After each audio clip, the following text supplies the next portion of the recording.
Hey guys, Sri here. Vivoയുടെ Y58 cinematic സംഭവങ്ങളൊന്നുമില്ല, B റോൾസിലൊന്നുമില്ല. എനിക്കിത് മാക്സിമം കുഞ്ഞ് വീഡിയോ ഒക്കെ ഇറങ്ങണമെന്നുണ്ട്. 19,499, ഓൾമോസ്റ്റ് 20,000 രൂപയ്ക്ക് പ്രൈസ് ചെയ്തേക്കുന്ന ഡിവൈസ് എനിക്ക് സ്കാമായിട്ട് തോന്നി. വൈഡ് ആംഗിൾ ക്യാമറ ഇല്ല, ഓക്കെ അത് പോട്ടെന്ന് വെച്ച്. പ്ലാസ്റ്റിക് ബാക്ക്, ഓക്കെ അതും പോയിട്ടെന്ന് വെച്ച്.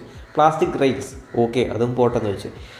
ഇൻ ഡിസ്പ്ലേ ഫിംഗർ ഇല്ല, സൈഡ് മൗണ്ടഡാ, ഓക്കെ നമുക്കത് അഡ്ജസ്റ്റ് ചെയ്യാവുന്ന സംഭവം. അത് പുതുമയൊന്നുമല്ല, അതുകൊണ്ട് അത്യാവശ്യം കുഴപ്പമില്ലാത്തൊരു ഫിംഗർ പ്രിൻറ്റ് റീഡർ തന്നെ. പക്ഷേ എൻ്റെ മുന്നേ ഈ display L C D display നല്ല എൽ സി ഡി ഡിസ്പ്ലേ ഞാൻ അപ്രീഷിയേറ്റ് ചെയ്യുന്ന ഒരാളാണ്.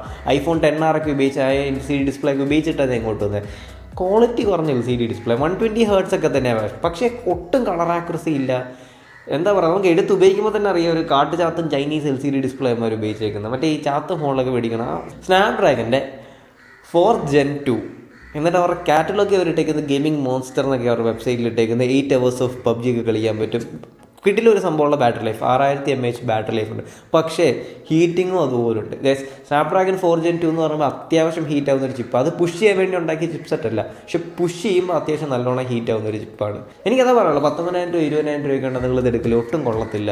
ക്യാമറാസ് ഇഷ്ടപ്പെട്ടില്ല, ഡിസ്പ്ലേ ഇഷ്ടപ്പെട്ടില്ല, പെർഫോമൻസ് പോരാ, സ്റ്റോറേജ് UFS 2.2 അത് പിന്നെ അഡ്ജസ്റ്റ് ചെയ്യാം. Finger print display in display അല്ല.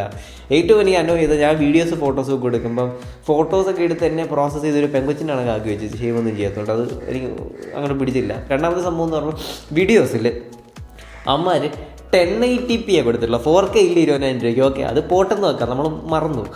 1080p ആയിട്ട് 60 frames ആയാലും കൊടുത്തൂടെ, 1080p ആയിട്ട് 30 frames.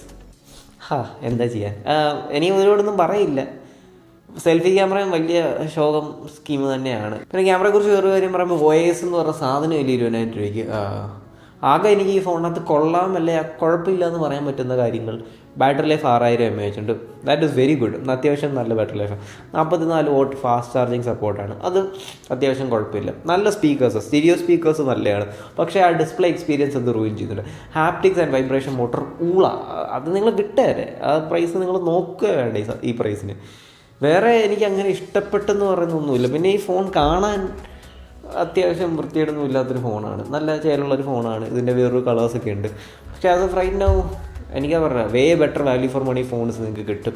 പിന്നെ ഞാൻ ഭയങ്കര ഹെയ്റ്റ് റിവ്യൂസാണ് ചെയ്യുന്നതെന്ന് നിങ്ങൾ തോന്നിയാൽ ജസ്റ്റ് ഒരു ഇതും കൂടെ കേൾക്കുക. ഈ പ്രൈസ് റേഞ്ചിലാണ് ഐക്യൂൻ്റെ Z9 ഉള്ളത്, Note 3 ഉള്ളത്, Note CE3 ഏറെക്കുറെ ഈ പ്രൈസ് റേഞ്ചിനകത്ത് വരും. പോക്കോയുടെ X6 ഉള്ളത് ഇതാ, Narzo 70 റിയൽമിയുടെ അതും ഇതാ, പിന്നെ മോട്ടോയുടെ വക G84 സീരീസോ 54 സീരീസോ ഒക്കെ ഏറെക്കുറെ പ്രൈസ് കാറ്റഗറിയിൽ വരും. ഇതൊക്കെ നിങ്ങളൊന്ന് എടുത്ത് നോക്കി, ഇതിൻ്റെ സ്പെക്സും ഒന്ന് കമ്പയർ ചെയ്ത് നോക്ക്.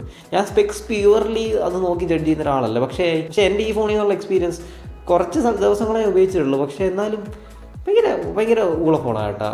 എല്ലാത്തിനും ഉപരി ഹീറ്റും ആകുന്നുണ്ട്, അതെനിക്ക് ഒട്ടും ഇഷ്ടപ്പെടാത്തത്. എനിക്ക് ഇത്രയൊക്കെ പറയുള്ളൂ ഗൈസ്. അത്യാവശ്യം നൈസൊരു സ്കാമാണ് ഈ സ്കാമിൽ വീഡിയോയിൽ. ഷോർട്ട് സിമ്പിൾ സ്ട്രെയിറ്റ് വീഡിയോ ആക്കണമെന്ന് വിചാരിച്ചു, അതുകൊണ്ടാണ്. Thank you guys for watching. നിങ്ങൾ ഓൾറെഡി ഈ ഫോൺ മേടിച്ചെങ്കിൽ ഐ ഫീൽ സോറി. ശരിക്കും ഇതിന് ഈ പ്രൈസിന് നിങ്ങൾക്ക് വേ ബെറ്റർ വാല്യൂ ഫോർ മണിയുള്ള ഫോൺ കിട്ടുമായിരുന്നു.